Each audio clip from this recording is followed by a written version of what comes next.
నమస్తే welcome to our channel. నేను reporter Rebekah. మరి థైరాయిడ్ సమస్యతో బాధపడుతున్న వారు చాలామంది ఉన్నారు. మరి ఈ రీసెంట్గా ఉన్నటువంటి ఏదైతే థైరోనామ్ అనే ట్యాబ్లెట్ AEJO 713 బ్యాచ్కి సంబంధించినటు ట్యాబ్లెట్ ఏదైతే ఉందో దాన్ని వాడటం వల్ల మరంటే లేబుల్ చేంజ్ అయిపోయి దానివల్ల చాలామంది చాలా ప్రాబ్లమ్స్ ఫేస్ చేస్తున్నారు. సో దీన్ని తెలంగాణ ప్రజలకు డ్రగ్ కంట్రోల్ అడ్మినిస్ట్రేషన్ వారైతే కొన్ని హెచ్చరికలు జారీ చేశారు. ఇవి వాడేవారు వెంటనే ఆ ట్యాబ్లెట్స్ షాప్స్లో ఉన్నా కానీ ఇంట్లో ఉన్నా కానీ వాటిని తీసేయండి అని చెప్పారు. మరి ఈ విషయాన్ని క్లారిటీ చేసుకోవడానికి నేనైతే డాక్టర్ శివరామ్ కృష్ణ గారితో అయితే నేనున్నాను. సో సార్తో మాట్లాడి ఈ విషయాన్ని క్లారిటీ చేసుకుందాం. నమస్తే సార్. సార్ ఎందుకు ఈ ట్యాబ్లెట్ వాడొద్దు అంటున్నారు? Drug control administration of Telangana ఒక నోటీస్ జారీ చేసింది. ఏంటంటే అబౌట్ కంపెనీకి సంబంధించిన విషయం ఇది. థైరోనామ్ అనే ట్యాబ్లెట్స్ తయారు చేస్తుంటారు. దానిలో థైరాయిడ్ హార్మోన్ సంబంధించిన ట్యాబ్లెట్స్ ఉంటాయి. దాంట్లో కూడా అన్ని రకాల స్ట్రెంత్స్ కాదండి, ఓన్లీ ఒక పర్టికులర్ స్ట్రెంత్స్ మాత్రమే కొంచెం తేడా అయ్యింది అని చెప్తున్నారు. ఎలా అంటే ఇప్పుడు 25 లేబులింగ్ ఉన్న బాటిల్స్ థైరోనామ్ అనే ట్యాబ్లెట్స్ 25 అనే లేబుల్తో ఉన్న బాటిల్, స్ట్రెంత్తో లేబుల్ ఉన్న బాటిల్, దాంట్లో 25 అనే మైక్రోగ్రామ్స్ అనే డోస్ ఉండట్లేదు. దాంట్లో 88 మైక్రోగ్రామ్స్ అని ఉంది. సో అది మిస్లేబుల్ అయింది అని చెప్తున్నారు. సో దానివల్ల మనకు వచ్చే ఇబ్బంది ఏంటంటే డోస్ పెరిగిపోయింది. దీనివల్ల మరి ఎలాంటి సైడ్ ఎఫెక్ట్స్ వస్తూ ఉంటాయి సార్? సహజంగా మనకు అందరిలో ఉండే గ్లాండ్ థైరాయిడ్ గ్లాండ్ అండి. మెడ దగ్గర ఇక్కడ ఈ భాగంలో ఉంటుంది. సో దాని నుంచి వచ్చే హార్మోన్ థైరాయిడ్ హార్మోన్ మన బాడీ యాక్టివిటీస్కి, మన బాడీలో శక్తికి, వేడి పుట్టించడానికి, లేకపోతే ఎవ్రీ మెటబాలిక్ యాక్టివిటీకి చాలా ఇంపార్టెంట్ హార్మోన్. పిల్లల్లో అయితే గ్రోత్కి, మెమరీకి దానికి కూడా మెయింటైన్ అవుతుంది. వెయిట్ మెయింటైన్ చేయడానికి, లేకపోతే మనం చేసే పనిలో ఉత్సాహం క్రియేట్ చేయడానికి, మనం తిన్న తిండి అరగడానికి చాలా ఉపయోగాలు ఉంటాయి దాంతో.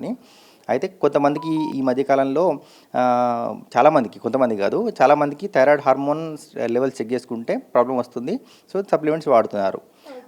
ఇదే థైరాయిడ్ హార్మోన్ ఎన్నో కంపెనీలు ఉన్నాయి ప్రిపేర్ చేసేది. అందులో one of the popular company about company. ఈ అబౌట్ కంపెనీకి సంబంధించిన టాబ్లెట్ బ్రాండ్ నేమ్ పేరు థైరోనామ్ అంటారు. సో థైరోనామ్ అనే కంపెనీలో ఓన్లీ 2 స్ట్రెంత్స్ కొంచెం వేరియేషన్ ఉంది. అంటే 25 అని లేబుల్ చేసిన బాటిల్ మీద 88 ఉండడము, 88 అని లేబుల్ చేసిన బాటిల్లో కొన్ని వాటిల్లో 25 ఉండడము ఇది జరిగింది. సో కాబట్టి ఈ 2 స్ట్రెంత్స్ ఉన్న థైరోనామ్ బాటిల్స్ మాత్రమే విత్డ్రా చేస్తున్నారు గవర్నమెంట్.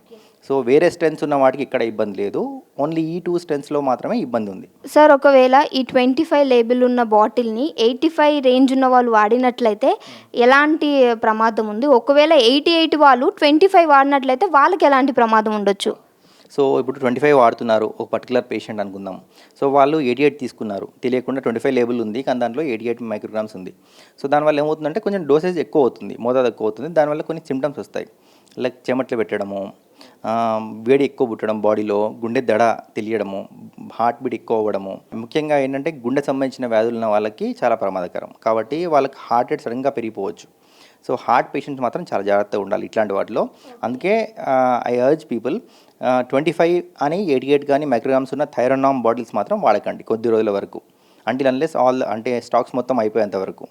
సో ఆ స్ట్రెంత్స్ ఉన్న వాళ్ళు మాత్రం జాగ్రత్త, వేరే కంపెనీ తీసుకోవచ్చు.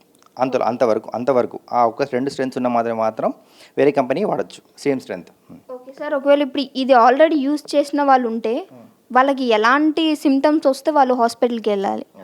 సో ఇప్పుడు తక్కువ స్ట్రెంత్ ఉన్న వాళ్ళు 25 ఉన్న వాళ్ళు 88 వాడారనుకోండి, చెప్పాను కదా, చెమటలు పెట్టడము, వేడి పుట్టడం ఎక్కువ, గుండె దడ తెలియడము, కొన్ని రోజులు ప్రొలాంగ్ అయితే వెయిట్ లాస్ అవ్వడము ఇట్లా జరుగుతుంది అన్నట్టు. కొంతమందిలో ఎరిథీమియాస్ అంటారు, గుండె రిథమ్ అబ్నార్మలిటీస్ వస్తాయి. సో దానివల్ల కంప్లీట్గా ఓసారి హార్ట్ అటాక్ రావడం కూడా ఛాన్సెస్ ఉన్నాయి. సో అందుకే జాగ్రత్తగా ఉండాలి. ఇలాంటి సిమ్టమ్స్, అబ్నార్మల్ సిమ్టమ్స్ ఇప్పటివరకు వాడితే ఏ సిమ్టమ్స్ లేవు, కానీ ఇప్పుడు మనం వాడుతుంటే కొంచెం అబ్నార్మల్ సిమ్టమ్స్ వస్తున్నాయంటే మాత్రం కంపల్సరీ వెంటనే డాక్టర్ దగ్గరికి వెళ్ళి చెప్పాలి, చూసుకోవాలి మనం ఏం బాటిల్ వాడుతున్నాం, అబౌట్ కంపెనీ వాడుతున్నామా, 25 స్ట్రెంత్ ఉందా, 88 స్ట్రెంత్ ఉందా అని తెలుసుకోవాలి. ప్లస్ టెస్ట్ చేసుకుంటే తెలిసిపోతుంది. అంటే థైరాయిడ్ హార్మోన్ లెవెల్స్ ఉంటాయి కొన్ని, ఇండైరెక్ట్గా మనం చెక్ చేసుకునే లెవెల్స్, TSH హార్మోన్ లెవెల్స్ అని, అవి వెంటనే మార్పు రాదు దాంట్లో. సో మనం వెంటనే వెళ్ళి చెక్ చేసుకున్నా కానీ దాంట్లో తేడా తెలియదు. షుగర్ రిపోర్ట్ మారినంత ఈజీగా థైరాయిడ్ రిపోర్ట్ అంత తొందరగా మారదు. సైకిల్ మారడానికి, ఆ యాక్సిస్ మొత్తం చేంజ్ అవ్వడానికి టైం పడుతుంది. సో కాబట్టి testing is not appropriate correct టైంలో. సో మనం సిమ్టమ్స్ బట్టి జాగ్రత్త పడాల్సి ఉంటుంది. తక్కువ ఉన్న వాళ్ళు ఎక్కువ తీసుకుంటే ఈ ప్రమాదాలు, అదే ఎక్కువ ఉన్న వాళ్ళు తక్కువ తీసుకున్నారనుకోండి, కొంచెం బద్ధకంగా ఉండడము, మలబద్ధకం రావడము, లేకపోతే జుట్టు రాలిపోవడము, చలి అంటే పడకపోవడము ఇలాంటివి ఉంటాయి అన్నట్టు, ఉత్సాహం లేకపోవడము. గుండె హార్ట్ రేట్ తగ్గిపోవడము, ఓసారి హార్ట్ రేట్ బాగా తగ్గిపోతే బ్లాక్అవుట్స్ అంటారు, కళ్ళు తీరకపోవడము, ఇలాంటివి సిమ్టమ్స్ రావచ్చు. సో ఎనీ అబ్నార్మల్ సిమ్టమ్స్ వచ్చినా కానీ వెంటనే దగ్గరలో ఉన్న డాక్టర్ని సంప్రదించడం బెటర్. సో అయితే ప్రాణానికైతే ప్రమాదం అనేది ఏం లేదంటారా సార్? తక్కువ ఉన్న వాళ్ళు ఎక్కువ తీసుకుంటే, అది కూడా ఎస్పెషల్లీ హార్ట్ ప్రాబ్లం ఉన్న వాళ్ళు తీసుకుంటే ప్రాణం ప్రమాదం తక్కువ శాతం, అంటే తక్కువ మందిలో ఉండొచ్చు. సడన్గా డోస్ పెరిగిపోవడం వల్ల ఏంటంటే అరిథీమియాస్ అంటారు, అంటే హార్ట్ రిథమ్ అనేది ఒక రెగ్యులర్ రేట్లో కొట్టుకుంటుంది హార్ట్, అది సడన్గా ఎక్కువ అయిపోవడము, ఇలా అయిపోతే టకీఅరిథీమియాస్ అంటాం. అంటే హార్ట్ రేట్ చాలా ఎక్కువ అయిపోయి సడన్గా ఓసారి హార్ట్ అటాక్ని ట్రిగ్గర్ చేస్తుంది, హార్ట్ అటాక్ ఆల్రెడీ వచ్చిన వాళ్ళలో. సో గుండె సంబంధించిన పేషెంట్ మాత్రం జాగ్రత్త పడాలి. ఓకే. Thank you sir. మరి మంచి ఇన్ఫర్మేషన్ అయితే మరి అందించారు.